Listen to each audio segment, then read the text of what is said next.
Yeah.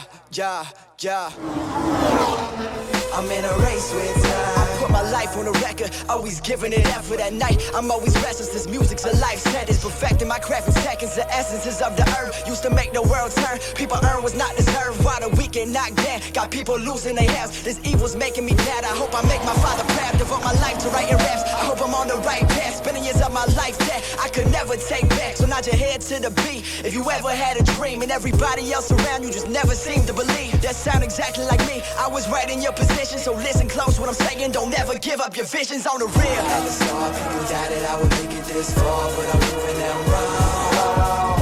Everybody criticized and they hated on me, but I just stay strong. And no matter what I heard them tell me, it didn't change my mind. I'm still pushing on, breaking hearts, I'm in a race with. That's it, baby. It's the start of a new era. It's a new podcast. Welcome to the Gridiron Podcast. See the play on the name. I'm Nick Shook. That is Sean Barie. And right there in the middle is Katie Caldwell. This is episode 1 of our new podcast where, if you didn't understand by the title, we talk about football and Formula One. And we had a hell of a race for many different reasons in Australia over the weekend. Guys, I am so excited to start this new show, this new podcast with you two, and where we're refocused, where we can, get into all of this. And we got a lot to get into here. Let's just get right into it. Why don't we, huh? Sure. I'm still confused. What part of the title is about football and what part is about Formula One? Is it the iron part about Formula One? Because like the cars, no, that's carbon fiber. Okay, so the grid is the Formula One, the iron is the football. Yes, there you go. Because the grid, the field, right? The right, grid. Katie? Oh, okay, I get it. You're doing amazing, sweetie. Keep going. It is episode 1 of the Gridiron Podcast, and like we said, the race in Australia was a great one. One filled with a lot of safety cars and red flags, and I think we hit the trifecta, right? We got the VSC, we got the full safety, we got multiple red flags, we got controversy with how they ended the race, we got all types of great driving and sloppy driving, we got a slightly slippery track, we got a great performance out of a legend in among the others on the grid in Lewis Hamilton. What was the number one thing that jumped out to you in the madness that took place at Albert Park? Katie, go ahead. Oh, God, I don't even know where to start with this one. Ferrari is still a clown show. The FIA is still an unserious organization. Lewis Hamilton and Mercedes is looking better, and that brings me a lot of joy. But there's so much to get into, but I'm excited for the FIA conversation that we'll lead into because that was messy. I'm just so surprised that, this race started 1 a.m. East Coast. And I couldn't stay awake past the formation lap. That's on you. I felt so old. So I knew this race was happening. I knew I needed to be awake and alert at 1 a.m. And I'm like, that's fine. I stay up till 2 a.m. on a weeknight. I'm a night owl. But for some reason, maybe it was the anticipation of waiting all day for this race. Maybe it was the fact that I walked 5 miles around downtown St. Petersburg, Florida. But somehow I literally was nodding off to sleep as the formation lap was occurring, and then I jolted myself awake during the first red flag on lap 9, and then somehow jolted myself awake again on lap 56, and then again on lap 57. Every time there was a red flag and you just heard Crofty's voice screaming for some reason, I woke up. And I'm like, all right, I recorded this. Thank God. I'm going to need to watch it tomorrow morning because I have no idea what in the hell is happening. The madness on the track with the multiple wrecks. I was going to ask you, was it the smashing of carbon fiber that got you? No, you can't hear that. There's no mics that close to the track. It was David Croft, of course, losing his mind over the insanity. Let's talk about the opening lap though here real quick. Okay. Max Verstappen suddenly beat basically to the second turn, not quite the first turn, but the second turn by a competitor. Bit of a surprise there. Is that an indicator of things potentially to come among the rest of the grid? Maybe Red Bull isn't as dominant as we thought, or was it just a good start out of George Russell? That's a good start out of George Russell. Yeah, go ahead, right, Sean. no. You're right. Oh no, I was good. So yeah, no, that was a good start by George Russell. He beat Max Verstappen off the line, but I think this track, I don't want to take too much away from Mercedes because they did have a very good weekend, except for George Russell's car blowing up and catching fire. But maybe the Mercedes was just reacting to the track a little bit more than the other cars were. I'm not sure like Mercedes is going to be that fast because this weekend they were the second fastest car and they were a lot closer to Red Bull than, say Aston Martin was. Because if you remember back to, I think it was Bahrain, week 1, Fernando Alonso had that 5-second penalty and he was about 4.5 seconds ahead of George Russell. And they said, hey, Fernando, if you want this podium, you're going to need to be 5 seconds at least ahead of George. And he was 5 seconds ahead of George like that. Like, okay, sure, gotcha. And he gained a half a second on him real fast. That wasn't the case this week. So is the Mercedes getting better? Yes, they seem very excited. You could tell in Lewis's, post-race radio message to his team, he was excited just to get second place and be back on the podium. But it was also probably track specific a little bit. I mean, Well, and you have to even be if- somewhat encouraged, right? Oh yeah. Go ahead. Big time. Yeah, go ahead, Kate. I was just gonna Yeah. say, even if Max didn't get off as that sounded weird, even if he didn't get off as quickly off the line, oh God. Phrasing. Restart. Phrasing. Red flag. The pure pace of the Red Bull, like the Mercedes did look a lot better, and we were all texting during qualifying, like, oh my goodness, I can't believe it. And like they were both in the top 3. It gives me a lot of hope as a Mercedes fan, but then in terms of pure pace when you're in the race, like I don't think any car is coming even close to the Red Bull. Like that, it did surprise me with Checo going through the field, and I thought he'd go through a little quicker. That I don't think that was his best race. But in terms of Mercedes, like Lewis, when he came out of the car, he said, because everybody's all excited and he couldn't find his team. But did you guys see that where he's like, where the bleep is my team?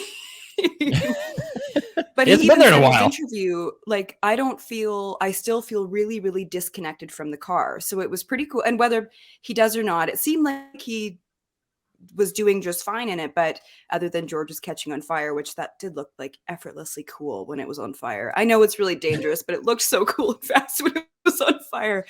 But even if he's disconnected to it, they're only going to get better through the season, I think. Like, I think everybody would imagine that they have this big upgrade or small upgrades. Like I'm anticipating a total redesign of the car, but hopefully it just gets better from here because it's more fun when it's not just Red Bull. Obviously, I think it still will be just Red Bull for a lot of the season, but who knows what Mercedes is able to do. I miss Lewis and Max fighting. Yeah, right.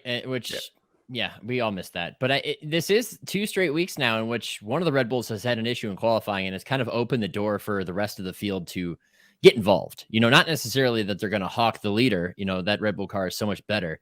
But it has opened the door to where they're not going to be 1-2 guaranteed, lockout on the front up row of the grid where they can get up there, where you can get a good start from George Russell and he can get in front of Max. Is he going to hold on to that lead? Probably not, but it's going to make it interesting, which I think is more than what we had going into the season, especially in Bahrain.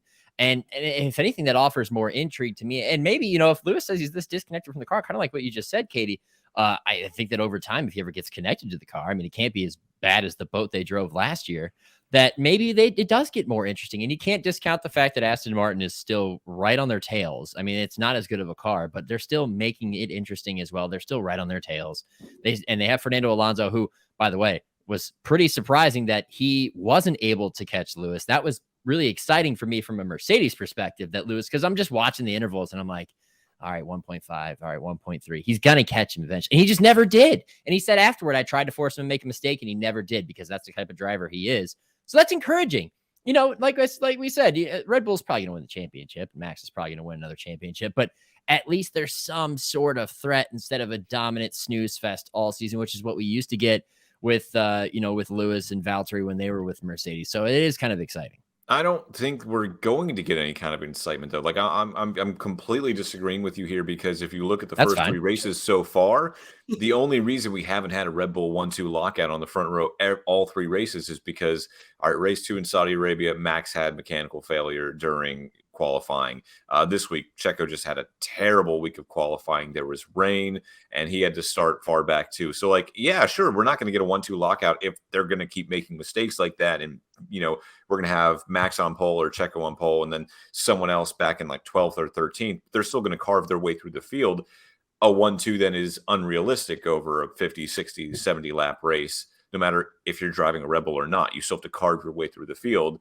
And Max almost did it last week in Saudi Arabia. So the only reason we haven't had 3 Red Bull 1-2s, 3 Red Bull front row lockouts is because there has been some sort of mechanical failure or mistake along the way. It's been self-inflicted, not because the Mercedes is too fast, not because Fernando Alonso is keeping pace. It's just been, you know, self-inflicted. Yeah, but at the same time, that's the same story for Ferrari last year. I mean, because they had the best car early last year, and then they botched it so many times that Red Bull ran away with it. If it wasn't for their failures, whether it was strategy, mechanical, driver error, then it would have been a much more interesting season. So who's to say that that doesn't happen consistently? Now, Red Bull, of course, has proven that they can figure the things out, but there's the cost cap involved, and they are, you know, under the watchful eye of the FIA. Is it though? Don't over. Is it though for Red Bull? Is it though? Okay, watch it. You better ration that food, or you're going to be in big trouble.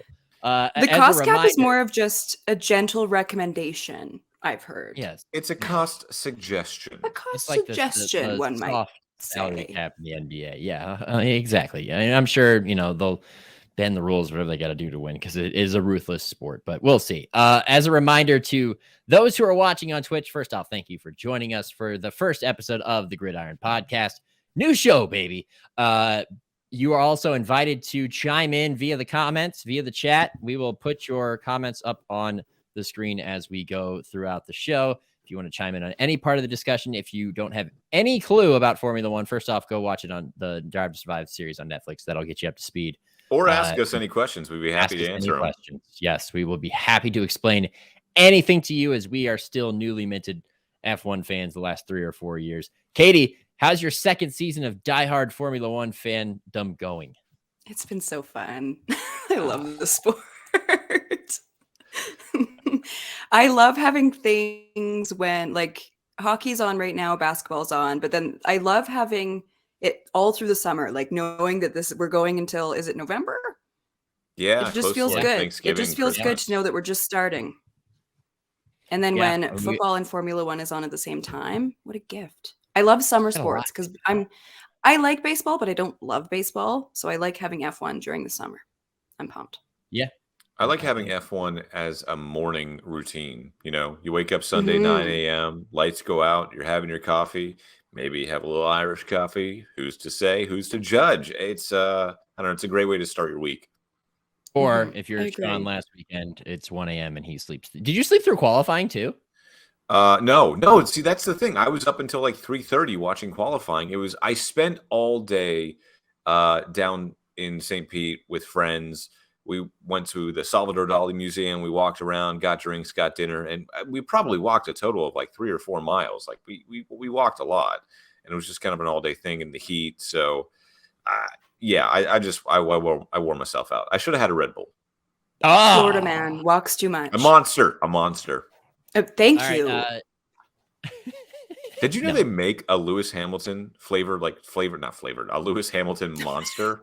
Phrasing again, my God. Off to a great start. I'm gonna leave this has been the Gridiron Podcast. Sean's gonna see himself out. We will see you next time.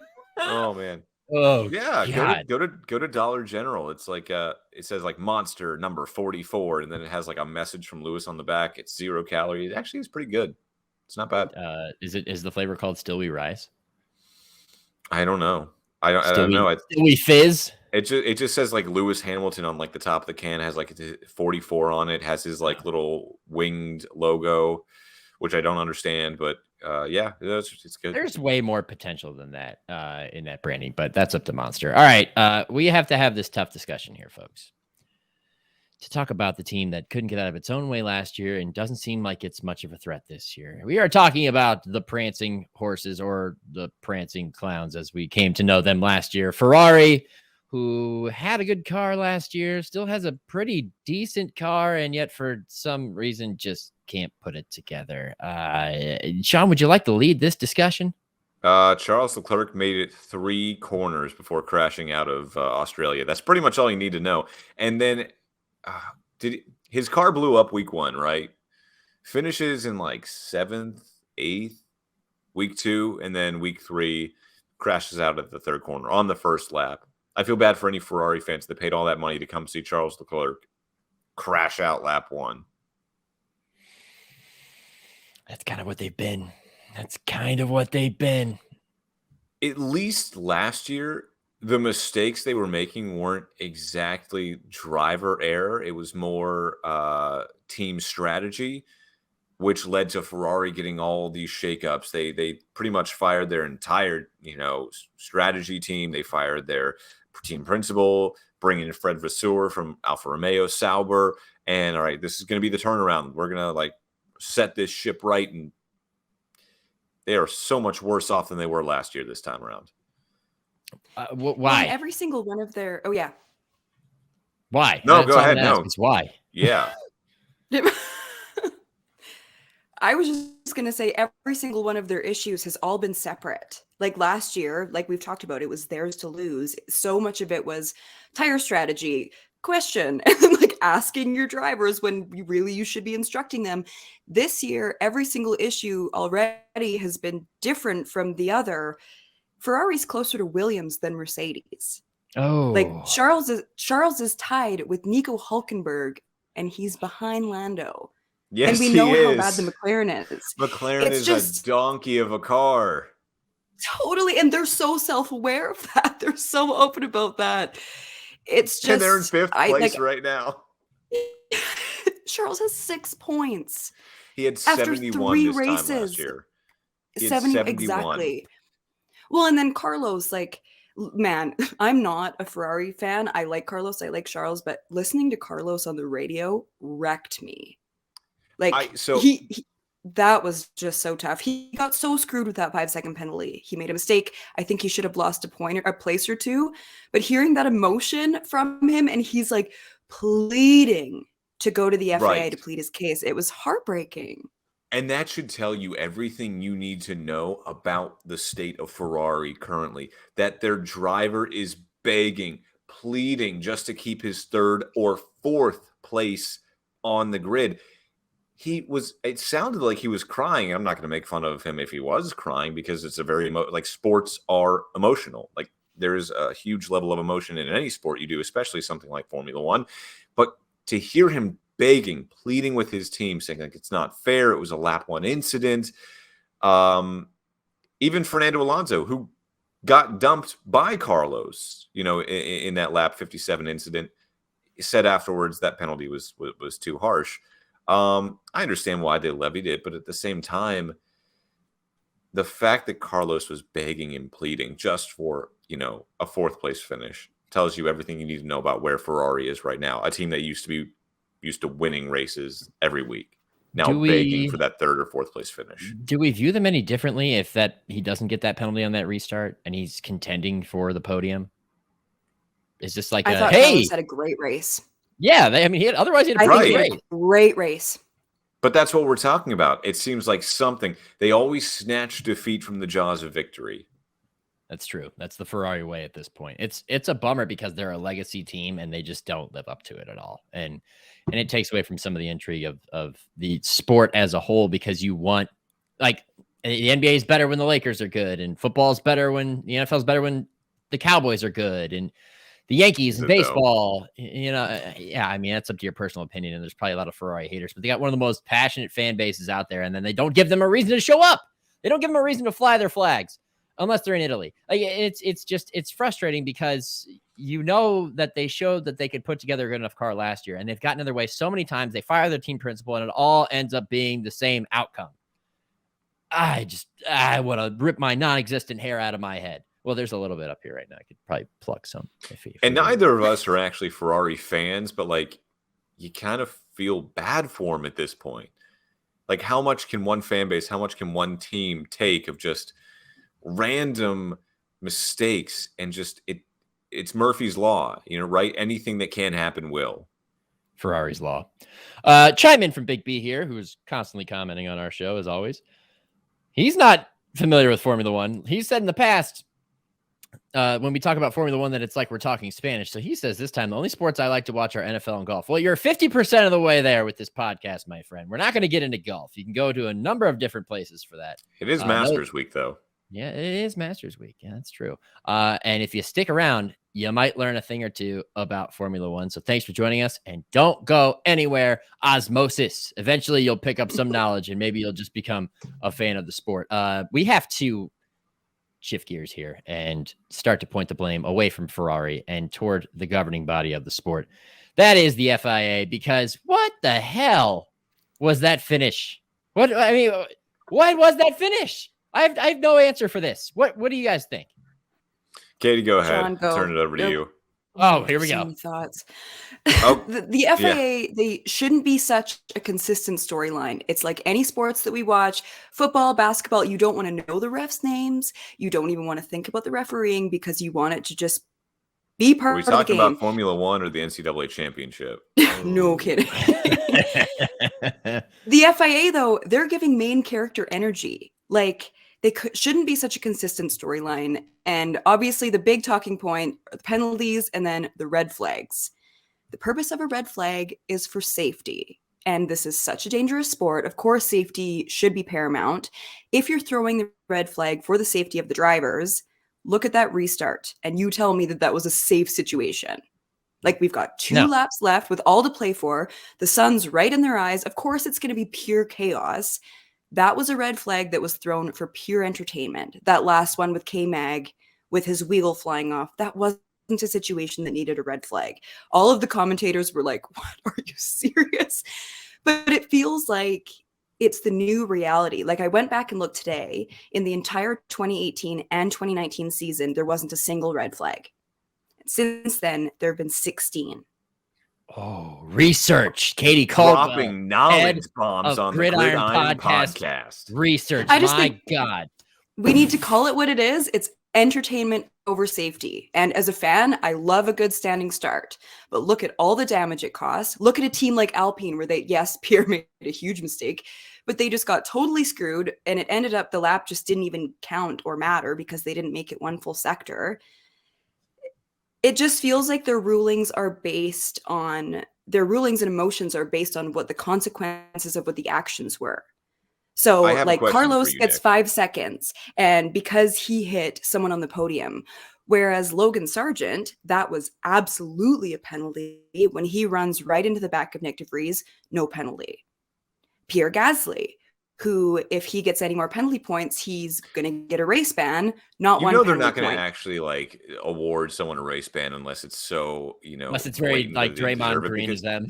They're not going to award anyone an actual race ban, no matter what they do, just because you have 10 teams, 20 drivers. Your entire organization is about marketing these 20 best drivers in the world. They're not going to take one of them off the grid. They're just not going to do it. Back in the day when you had teams. Exactly. It is. I'm agreeing with you there. But Nick, I have a question for you. Yeah. Is it or is it not a motor race? Oh, all right, Michael Massey. Is it or is it not a motor race? It is a motor race. So while, yes, you are supposed to, it is too soon. No, it's not. That was over a year ago. Get over it. More on that later. Soon. But yes, are the red flags dropping for entertainment purposes? Yes. And I'm actually okay with that because it is motor racing. We don't want to see these races ended under yellow flags. Okay. And we're hopefully not going to see that a lot. I'm fine with a standing start and a red flag in a 2-lap shootout. That's what we wanted to see in Abu Dhabi 2020, isn't it? Or 2021. Isn't that what we wanted to see? No, instead we get the debacle that costed Lewis Hamilton his 8th world title.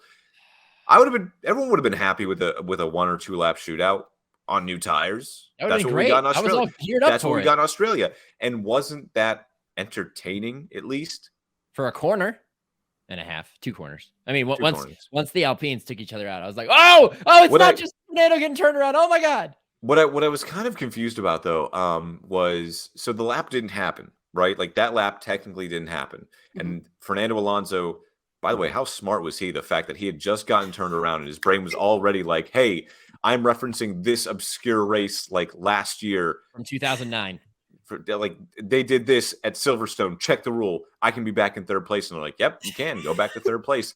Meanwhile, Pierre, who crashed into his teammate Esteban Ocon, they didn't finish in the points at all, even though the lap never happened. Yeah. All of it just didn't make a lot of sense because it doesn't seem like they know their own rule book super well. The FIA takes like 30 minutes to figure it out. Fernando's still spinning in the car and he's like, this is the rule. This is what's going to happen. Yeah. Because you're right. He knew more about the rule than the FIA did in that moment. And all that it led to was the McLaren double points finish. Let's go, baby. Let's go. Oh my God. Let's go. Double points finish he didn't even really deserve. I'll say this. Well, you want to debate that as you're wearing your McLaren shirt? Lando was at least going to finish in the points. We almost got a Nico Hulkenberg podium, by the way. Do you realize how close we were to a Nico Hulkenberg podium? I know, we were very close. Oh, that was one of the disappointing moments there in that whole thing. But yeah, I mean, you're right. So if let's say you reset, why can't you just reset and do it again? Was it a time? I don't think it was a time thing. They were coming up on it, but they just ended up, all right, let's just do a parade. It's like the parade we got at Spa in the rain. It just doesn't make it. There's no consistency here. And it's so funny because when these things happen, watching the broadcasters who are covering this event flip through the rule book in real time, like they're like, well, we don't know what could happen. Well, maybe this could happen. Well, maybe this could happen. Let's go down to the pit wall. What does he think? And he's like, oh, I'm on page 58 and I still haven't found anything yet. It's like, why does this need to be this complicated? Does common sense not exist anywhere? Not even in motor racing? I don't think so. That concerns me. The great dumb down has finally hit the grid. Oh, you have a bunch of American fans and new fans that want to see racing and don't want to see the old rules of yesteryear where gentlemen are racing under a yellow flag for 10 laps just to finish a race. No, we want to see action. You know how you're going to lose fans? Races finishing under safety cars again and again. It's like I even tweeted, I was like, yeah, I too enjoy a parade. Like, what's the point? It's not what we came out for. That's not what I stayed up until 3:30 in the morning on Sunday is to watch them parade around for the final 2 laps when we could have had a shootout. I mean, could we have seen more carnage? Yeah, but that's also motor racing, and we were robbed of that. Once again, it's not the first time that's happened. It's not going to be the last time that happens either. Chime in here from my guy Logan, former intern at the NFL, who is now at NBC Sports. He said, who will be the first non-Red Bull driver to win in 2023, if any? That's a good question. I have my answer. Oh, go. Let it rip. Fernando Alonso. Ah, yes. El Plan, #mission 33. For those of you that don't know what that means, he's trying to get his 33rd career win. Yeah, it's probably either him or Lewis or George, right? But could Ferrari just be sneaky quick one week? This is a sport in which Pierre Gasly once won a race. What about Alex Albon? Once won a race. What about when we get to Monza and that Williams is just super quick down the straights? Could Alex Albon or Logan Sargent? That would be so fun. Grab a race win. Fun. I was so gutted he had to leave that race. He was having such a good race. He looked so good in quali. We were all texting about it. I was totally on the Alex Albon train. That was really hard to watch him going to the wall. He put down a heater of a lap in qualifying, fired me up. Speaking of which, Sean falling asleep during the race, but watching qualifying, and we're all texting. I happened to be out at an establishment where they serve spirits, and happened to look over and be like, "Oh yeah, qualifying's on right now. This is way. Awesome." I have like everything. TV.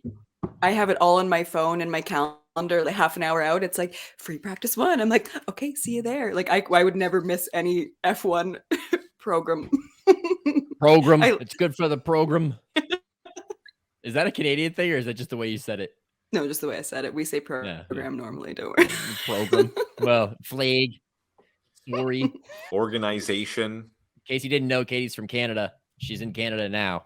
Yeah. Coming to you from all It is a good question, though. I like that because it's so easy to go, yeah, Max is going to win every single race. And it does look that way. But look at last year. Like his car.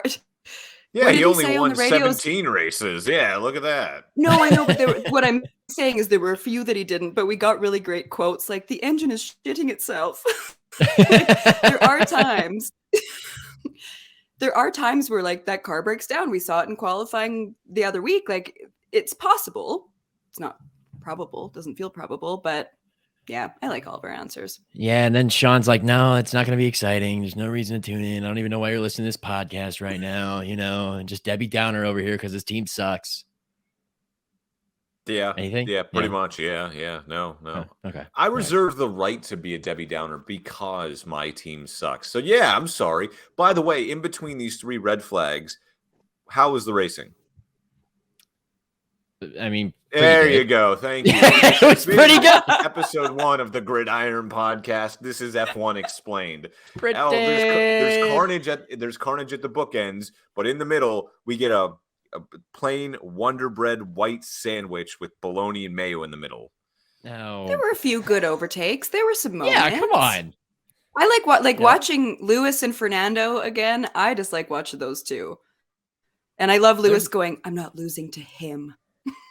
So yeah, exactly. And that's the thing. Is so like we're watching at the bar and one of my buddies is like has no idea what is going on. So I'm had a few and I'm just like, oh yeah, all right, I'm gonna explain all of it to you really quickly right now. Okay, so this guy is in 5th, but his team sucked for the last 10 years. And they used to be really good in the 90s because they had this suspension that was better than everybody else's, and it would adjust to the curves of the track, and they dominated. And then, but they're a family-owned team, and then all the companies came in, and they decided to inject all these teams with money, and they fell behind. And then now they sold to an American team, so now they're kind of good. And now look at that, him being up in 5th place, that's a huge deal. And this guy over here, he just crashed out in Q1. Oh, Q1, by the way, that's where they go from 20 to 15. And Q2 is 15 to 10, and then Q3 is where they set the final 10. And they're like, and this is, you really like this, don't you? I was like, yeah, I really like this. This is awesome. Buddy's like, bro, all I did was ask you if you wanted another beer. And yes, always. That's, by the way, that is the perfect Twitter clip right there. Cut, dry. That's going to be our social media for the week. You got to produce it somehow, man. You got to produce it somehow. Thank you, Logan, for your comment. Your answer is, I don't know. I'm going to say yes. This sport gets too weird for us to have a who will be the first though? I agree with Katie. I think it's Fernando or it's one of the Mercedes. I think George had a great shot last weekend and until his car, he got screwed because they had a safety and he went into pit, which was the smart move. And then they red flagged it. And all of a sudden he lost his track position. Good on him for not blowing up at his team too. He was immediately like, this isn't your fault. That was just bad luck. We made a move with the information that we had. It was under a safety car. That means a free pit stop. And as soon as they put the tires on, he goes back out, they red flag it. So he was a casualty of the red flag, but still a good race again until his car blew up. Yeah, 9 times out of 10, that's a good move. Yeah. I don't know. It's fine. Sometimes the gods smile on you. Sometimes they give you the Chuck Norris. Here's the thing: thumbs up, but thumbs down. We have a 3-week break now. We don't come back until the end of April, and we're going to be talking about this Australian race because there was so much drama, so much activity. We're going to be talking about it for the next 3 weeks. It's going to get us through the month of April to Azerbaijan, and the FIA is just fine with that. Oh yeah, yeah. We're talking about them. They are living rent free in our head right now, which I don't know why you would ever want to be rent free in my head because that's a scary place. Well, it's probably better than your old apartment at least. One more from Logan here. He says, no love for Lance Stroll. Shaking my head. He's got weak wrists. Yeah, it's stronger than you think. Titanium reinforced, Sean. There's pins in there. It's rebar. Fiber He's got rebar in his wrist, baby. Logan, for reference, a few weeks back, I think it was after the first race, I did put out the question, and it is still pending, but I did ask, could Lance Stroll possibly have that dog in him? Oh, I'm thinking he doesn't, but the jury is still out. I got a cheer for my Canadian. I will give love to Lance Stroll when it's deserved, but yeah, turn 3 was a tough scene for the kid. He's just doing his He's doing his thing. Not great, Bob. Not great. He might not have that dog in him, but you know what he does have in him? Silver spoon. That's true. That is deeply true. That is true. There's no arguing that. Well, we got a few weeks before the next race, which is in Azerbaijan, Baku. It's considered a street circuit because it runs through a city. There's the castle turn, of course. But we have seen some notable blow-ups in the past. One of those being Max Verstappen's left rear tire. We've had some other instances in which cars have failed. Last year we had, was it 2 years ago? We had the multiple tire failure. What do we have? Anything that was crazy last year? I think Did Charles crash the castle again? Yeah, he did. That's what it was. Two things.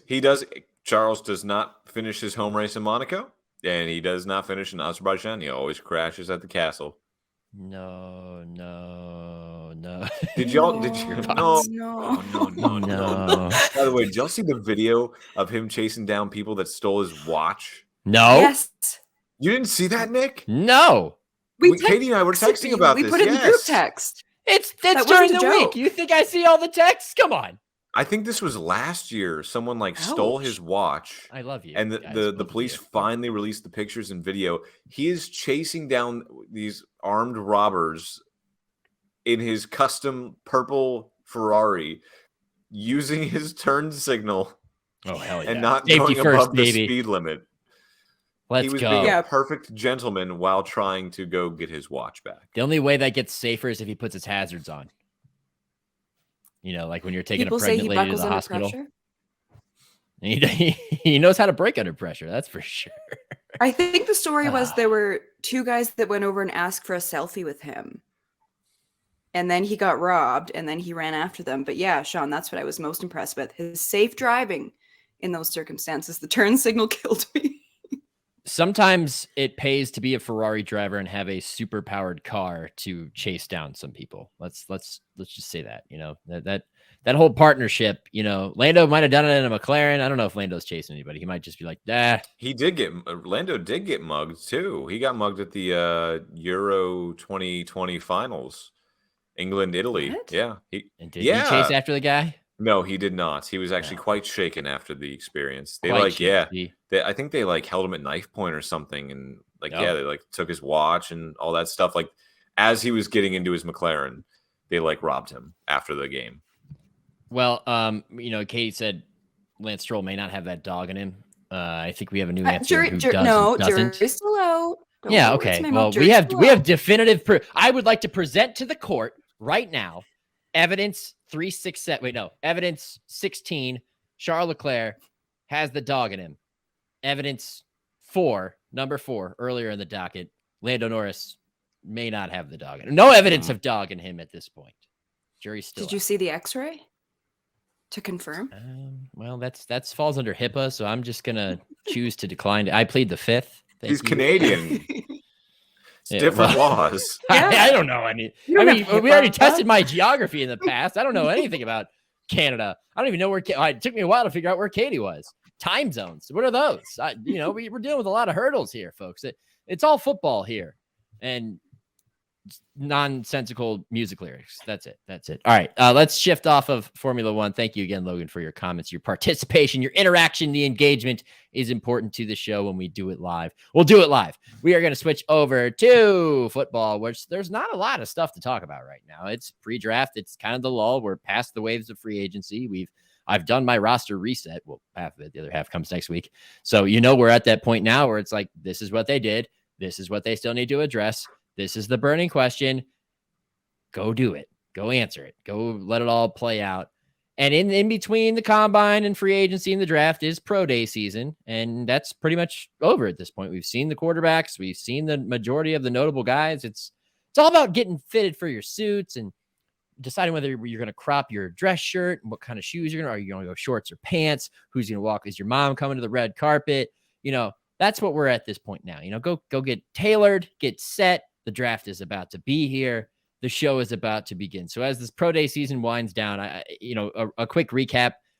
All the quarterbacks look pretty good. Will Levis is jacked. We knew that.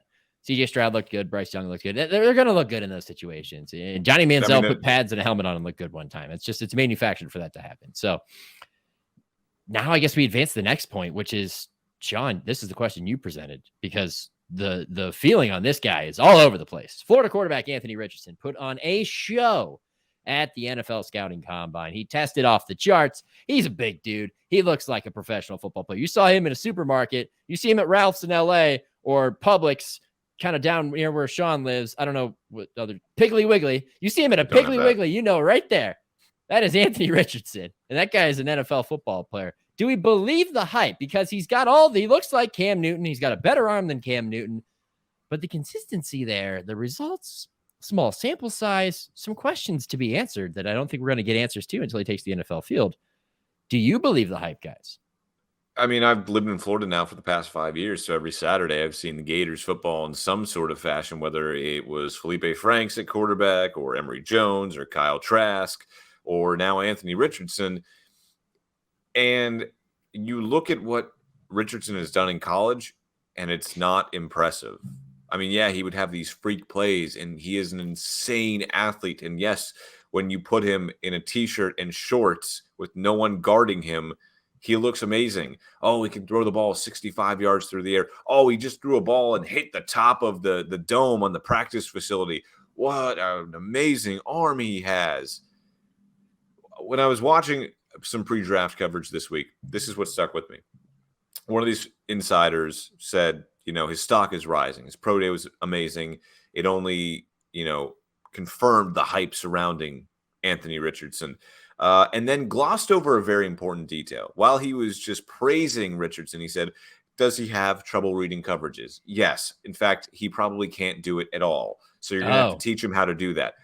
Hold up.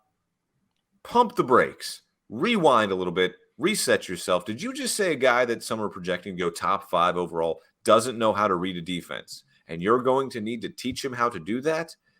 Okay, fine. If the talent is there, you can teach a guy how to do that. You can teach the tangibles, right? You can't teach the intangibles.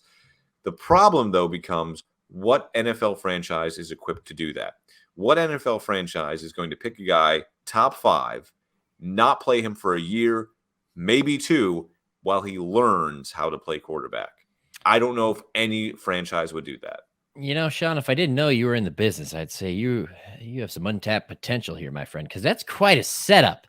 Because it's all over the place with the projection for where he goes, right? Some people see the intangibles, the physical tools, the potential, raw talent. Ceiling is sky high. I saw it for myself in Indy. Blown away as soon as he let one rip down the sideline, 50 yards in the air, an absolute beauty of a throw. It was so pretty, I got chills. Okay, I've been there and been in the same seat for Justin Herbert's pro day. Didn't get chills that day. Definitely didn't get chills at any of the quarterbacks last year. I think Desmond Ridder was my honorable mention. Not a strong class last year. This guy is different. He's got the tools, but the polish is not there. The accuracy, his fundamentals, his mechanics are not consistent. And if you look at, I saw somebody tweet a chart the other day about depth of target and how he did in terms of above average, at average, or below average in terms of completion percentage, quality of throw, that type of thing. I don't remember exactly the metric they were using, but it was all about depth of target. There was like an iron curtain, if you will, a Berlin Wall right in the middle at about 5 to 8 yards, which is exactly what I saw in his workout on air. Yeah, because it was like a wall, That's kind of, that's what it was. It was blue before it was red. Beyond it was red because he's good deep. He's good throwing deep. He's good throwing short. See, I worked on the phrasing there. And the in between, I was like, that fits. That matches what I've seen so far. So I think if you take all that into account, then you might have reason to be worried. Or you're the coach who thinks, I can fix him. I can mold him. I can make him into a star. I need the raw talent. Give me the clay. I'll make him into a masterpiece, right? To go back to your question, Sean, you said, what NFL coach is equipped to do that, to teach somebody how to what NFL franchise, not just coach, franchise. I have an example for you. Okay. The example is in the dominant best quarterback in the NFL right now. Who is that, Sean? Who's the best quarterback in the NFL? Katie knows this answer. I didn't think it was hard. Yeah. Tom Brady. You drawing a blank? He retired. There you go. Patrick Mahomes. Patrick Mahomes himself has admitted that he did not fully understand how to read defenses for the first year and a half of his career. Look how that turned out. Am I saying Anthony Richardson is Patrick Mahomes? No, he's got a lot of the tools Mahomes has. He's actually probably a better athlete than Mahomes is, but it's about situation, which is what we talk about all the time. Situation matters with a young quarterback. I thought you were trying to set me up for something else. I didn't. I threw the oop and you weren't even looking. Okay? I was like, I thought you, because earlier before the show, you said Seattle. I'm like, Geno Smith is. Oh, now you're not blowing the most- surprise. Yes, Now it you're is blowing Geno the Smith. surprise, Sean. Yeah, I was like, I mean, he was a Pro Bowler. Good Yeah, he's for a comeback him. player of the year. Damn it, Yeah, get it right. Good for Ride him. the Yeah. Geno coaster, front row. You and Greg Rosenthal on front row of the Geno coaster. No. So my point is this: situation matters. And then we go to the mock drafts, and you see him drafted 5th to Indianapolis or whatever it is, right? I don't know about that situation. That's a new frontier for them. I'm not sure that's the ideal. Their offensive line was not as good as it was supposed to be last year. Chris Ballard admitted that. He said, I tried to patch together, didn't work out. That contributed to our downfall. But if you look at certain mock drafts, you see the fit. It's right in front of us. As long as he makes it out of the top 10 and a team doesn't get greedy or wide-eyed or dreaming of grandeur, then he might just fall all the way down to number 20, which is right where NFL Network's Bucky Brooks has Anthony Richardson being drafted by the Seattle Seahawks. And I'll tell you what, if there's a franchise that can get a guy acclimated that isn't coached by Andy Reid, it's probably this one. Talk about stability. They've been there for over a decade. Look what they did last year when everybody, including myself, had them sitting in last place. Katie, I was so hard on your team, and they surprised so many people and made the playoffs, okay? That's a franchise that can do it. So I turn it to you, Katie. The Seahawks spend pick number 20 on Anthony Richardson. They had a pretty productive offseason. They added a lot of talent on the defensive side of the ball. They look like they could take the next step as long as Geno plays well. How are you reacting if that former Florida Gator is suddenly the quarterback of the future of your team? Well, I've been a classic Geno Smith supporter as well. So there's a part of me that's like, how about we don't bring anyone in and we just let Geno play for the next 12 seasons? That would be best. Let case for Geno me. cook. Let him cook. Let Geno cook.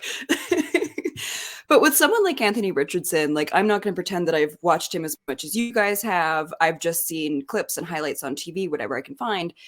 But I like what you were saying, Nick, about someone like that, where you have that potentially really high ceiling. It totally depends on the system that you're placed into, the coaching staff, what your offensive line looks like, what your expectations are when you go in, how ready you have to be.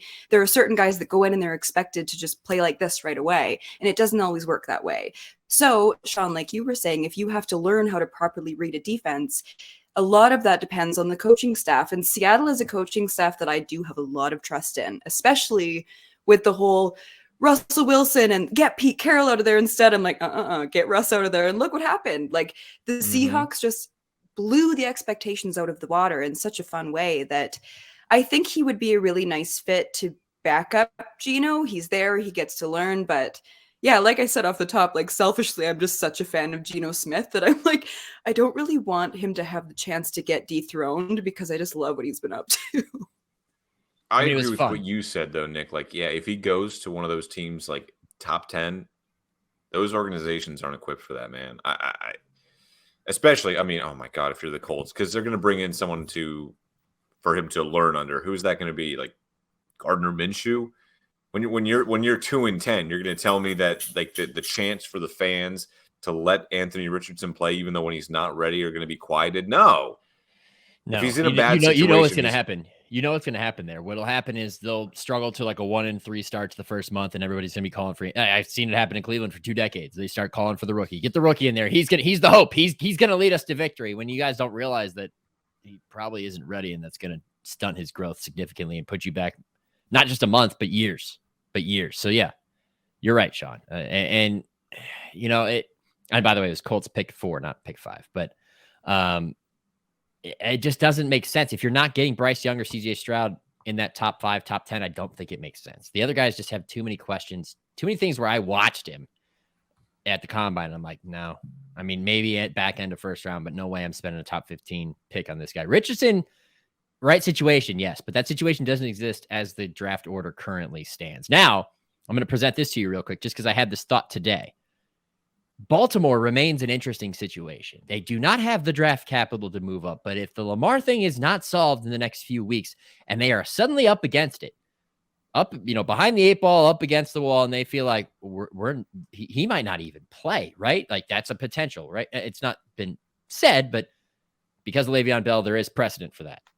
If they're in that situation where suddenly we probably have to move on from Lamar and they swing a deal and they say they trade with Indianapolis, not saying that they will because that fit doesn't really make sense, but say they do.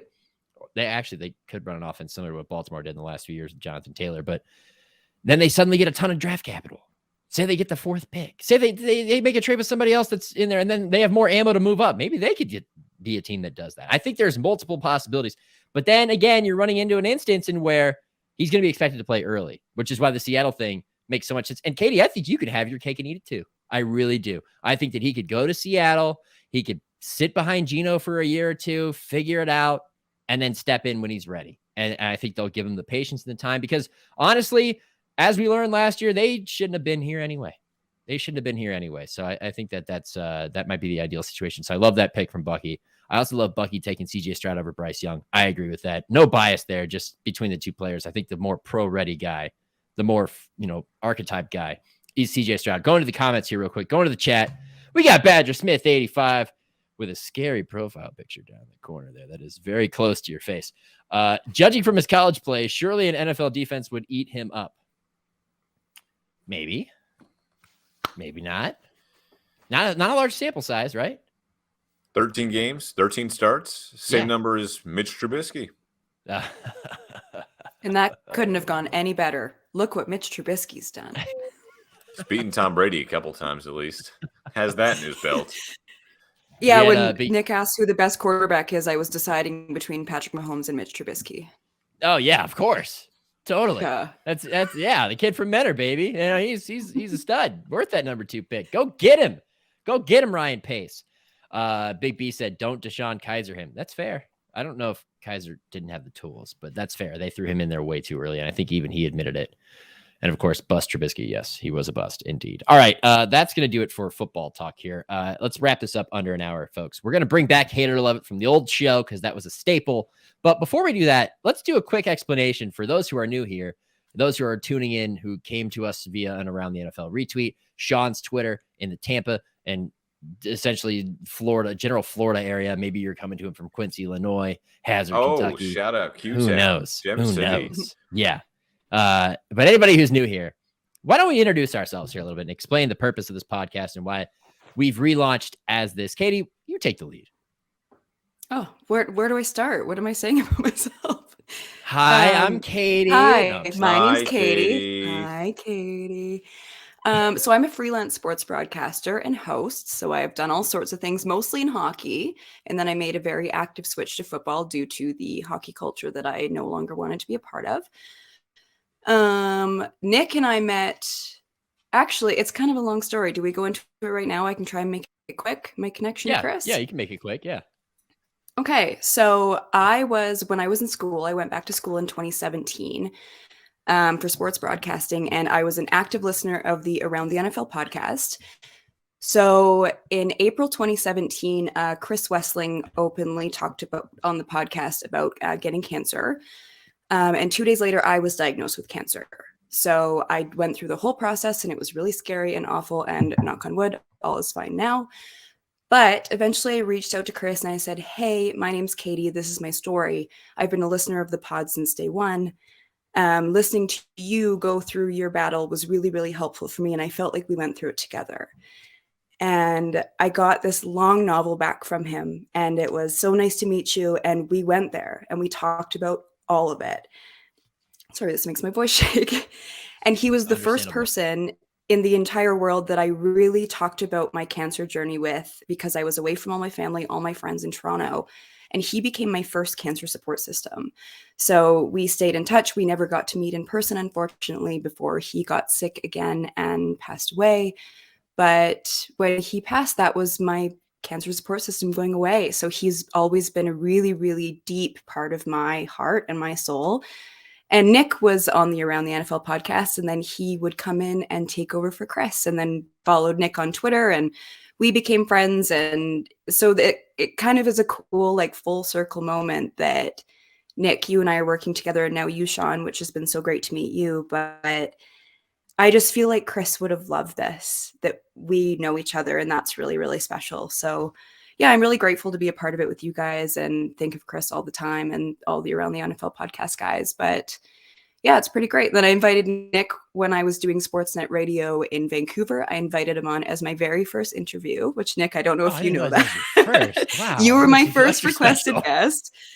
So midway during the interview, I sat on my cord and then my mic got disconnected because I was doing it from Kimberley. I actually live 10 hours away from Vancouver. So I was doing it from the condo I'm in now, virtually out of Vancouver. So I wasn't in the studio with anybody. And all of a sudden during the interview, I just dropped off and I'm looking down. I'm like, shit, oh my God, I can't find my cord. So then Vic, my co-host, is like, I think we lost Katie.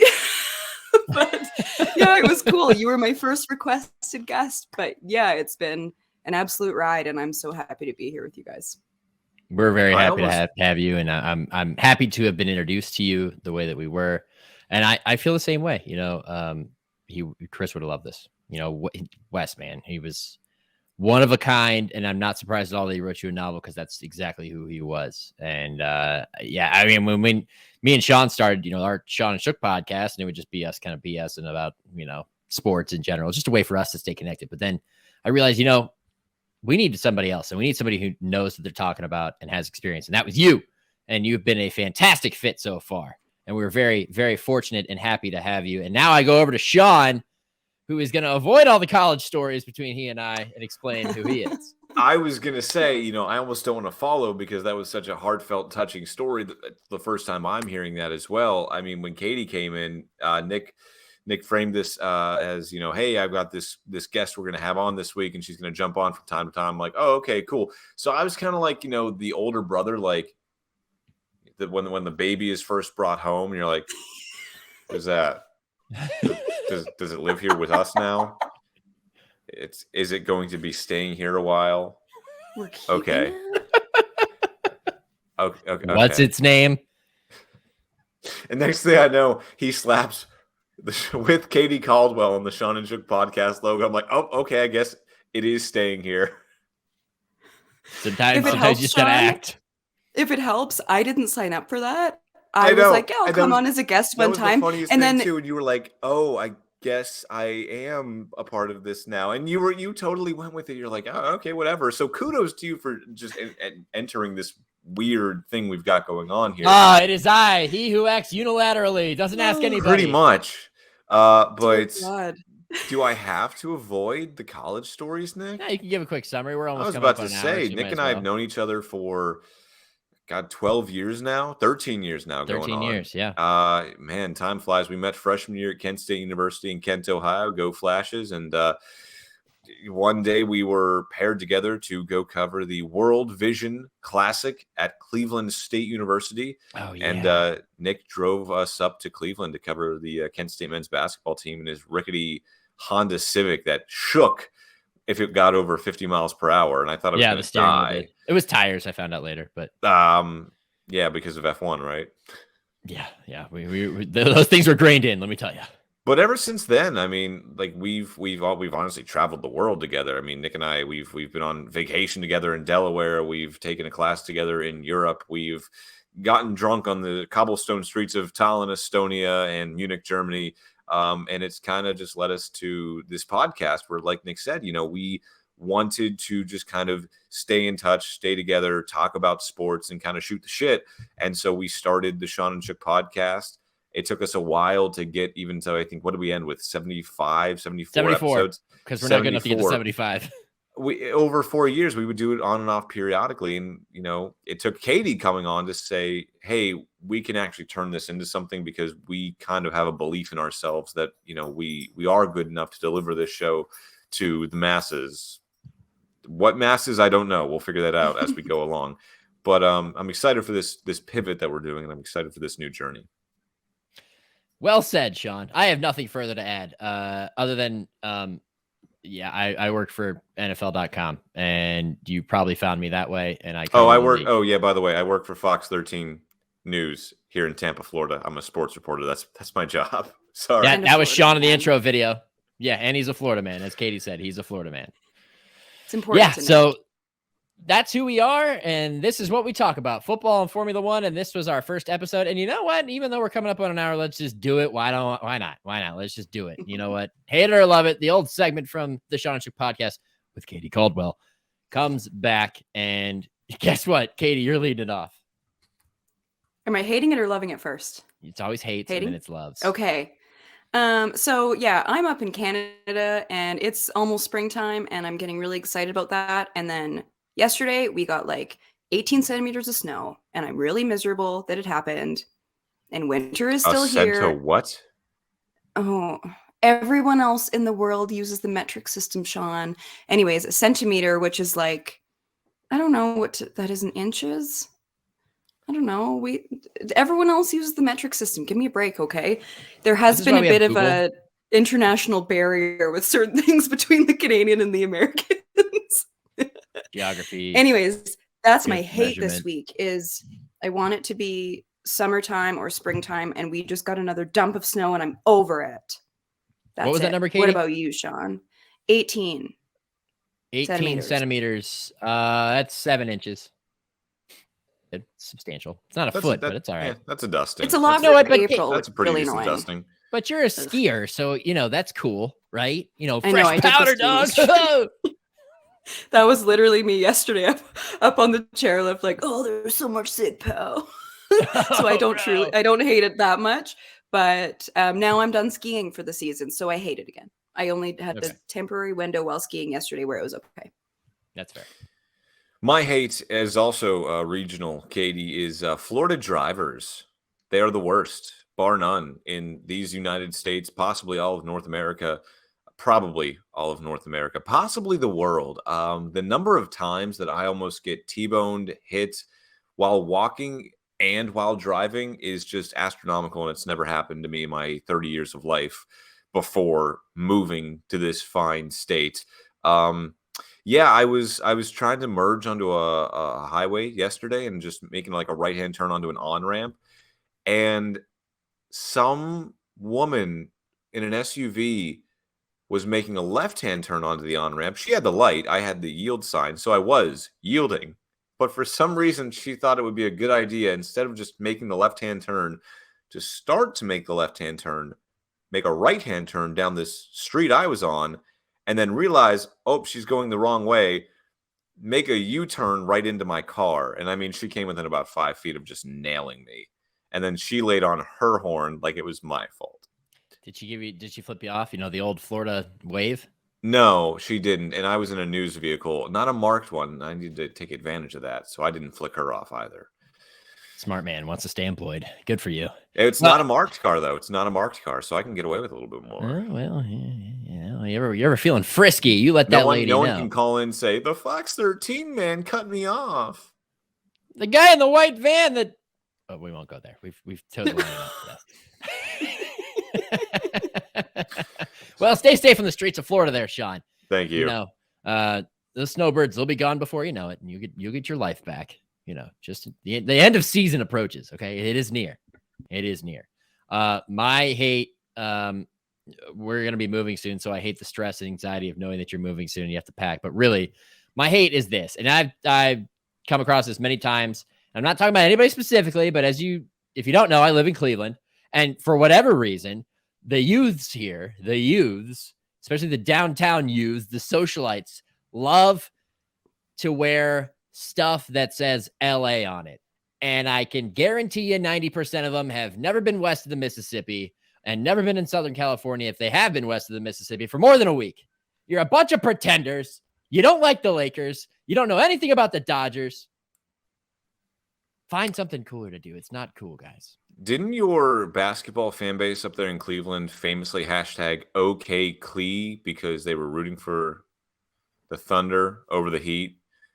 Also, the Mavaliers, wasn't that a thing too? All right, weren't you gaslighting like an entire country, just like basically anyone that was playing LeBron James? Yeah, 19-year-old me was. Hashtag OK Clee. Okay, but you know what? Listen to this here, Sean. Okay, I'm going to tell you this real quick. Take a lesson from your own past, Shook. You got one of two things to choose here, Sean. You can either let Michael Massey off the hook, or you can let me off, not me, but this general region off of that. How about no to either? We're going to go with no. That's to either. I'm going to hold on to the Mavaliers and the OK Clee for like How ever. about no? Kumi's shouting out. LA, baby, even though you got a typo in there. LA Bapt. LA Bapt. LA Bapt. Episode 2, LA Bapt. Katie, what's your love? I love that we've got this podcast off the ground. The word is out. Oh, first said- Big he B. said- Can we let's read Big Big B said B's his- hate. He said, my hate is when tourists come to my small ass town thinking it's so cool. Well, it could be worse. They could be coming down to I Florida. do live in where a Sean small lives. ass tourist town as well. I also hate it. People from Alberta, get out of here. Yeah, I don't know where that is. I don't know where that is. God. It's like the We middle know of the so much country, about right? America. You don't know either. You don't know either. It's like the middle, right? Like it's Yeah, the that's middle. what. That's No, half the people in no. the U.S. would think Ohio's in the middle. Oh no, it's not. Oh, Wait, no, it's not the Jesus. middle. It's the second to the most left, right? Yes. Uh, Very Okay. good. Yes. Yes, I'm very proud of you. So if I'm going west to east, it's BC, Alberta, Saskatchewan, Ontario, Manitoba. Manitoba. I always forget Oh. about Manitoba. Yeah. and then bringing up the Quebec. rear with none of that information is me. Yes. Anyways, to your Big love, B. Katie. Sorry. I do feel that. Yeah, my love is I'm just really happy this podcast is off the ground. I'm happy to be a part of it. Sean, I deeply apologize that my parents brought me home and you weren't the only sibling anymore. Like I said in a previous episode, if it helps, I never planned on being a co-host. Nick just announced me as one day as my first time as a guest, and I'm sitting there like, what? I'm what? kudos to you for like following through and be like, okay, I guess I'm doing this now. I guess I'm a podcast co-host now. Even though I've always been deeply terrified of being on air. Most of my work has been behind the scenes, but yeah, it's been really fun and I'm so excited for it. I feel like I had a bit of a Max Verstappen start trying to talk about Max Verstappen off the start, but now we're rolling. It can only go up from here. Rolling 2 puns. All right. Sean, is your love? Are our loves all gonna be the same thing? No, my love is going to be how everyone in Formula One is slowly but surely, confidently saying Lewis is an 8-time world champion. If you haven't seen the videos, I think in the past week, Charles Leclerc has accidentally said Lewis 8-time world champion and kind of stopped himself. Lewis was introduced at a school in England as 8-time world champion Lewis Hamilton. And then most recently last night, Lando Norris was live streaming his wall of helmet collections. And he said, oh, that helmet's from when Lewis won his 8th. And just stopped and realized what just came out of his mouth. And he put his head down and just realized the mistake he had made, but kind of just kept going. It's creeping up. Everyone is confidently starting to say, okay, he's an 8-time world champion. It's a Freudian slip and everyone is making it. It's hilarious. That's my love. All right. I'll go with that. My love's not going to be any different than Katie's. I love this new journey that we're on. And I love that people tuned in and chimed in and participated because that's going to make the show a lot of fun. And I love that you're all going to follow us because you know you will over to YouTube where it's at Gridiron Pod, Gridiron. Let's make Gridiron, grid drivers and iron football. Yeah, you get it. Okay. Gridiron Pod. You can find us there on YouTube. I'm still in the process of rebranding all of our other pages, which will be happening fairly quickly. You may still see Sean and Shook on your Spotify player, but trust that is the new home of this podcast. And I'm thankful to everybody like Logan, Big B, Badger Smith, Kumi jumping in there, saying hello, and everybody else who listens now, listens later, watches later. You've all been fantastic. And Big B had one question for us that I wanted to address real quick, and that's what I'm trying to get to here, which is, will you guys ever bring a guest on the pod? Great Absolutely. question, Big B. Great question. Aren't you enough, Big B? Aren't you enough? We're going to bring Big B and the Three Stooges, as his profile pic indicates, onto the show all at once. Actually, Big B and I will play a little bit of Warzone together sometimes. So, it's a pretty good shot. Maybe be a good guest. But no, we will be bringing guests on the pod in the future. Loading up. This is just the start of a beautiful journey. So that is the end of episode 1. Look at that, folks. We tried to keep it tight. We still went over an hour. Man, some Sean Barie, Florida man. Great lower third, Sean. You're always good for some surprise. Every time. Sean, would you smile real quick so I can take a screenshot of that and that can be our promo? There we go. Okay, there we go. Beautiful. I will screenshot that later. Stunning, compelling, rich. He is a Florida man, unlike any other. For Sean Barie and Katie Caldwell, I'm Nick Shook. How do we end this, Sean? Do we do it as we always have, or should we come up with another one? No, it's got to be new. Got to leave that in the past, bro. Until next time, guys, continue to live life in the fast lane. Ah, there it is. There it is. We'll see ya. Goodbye.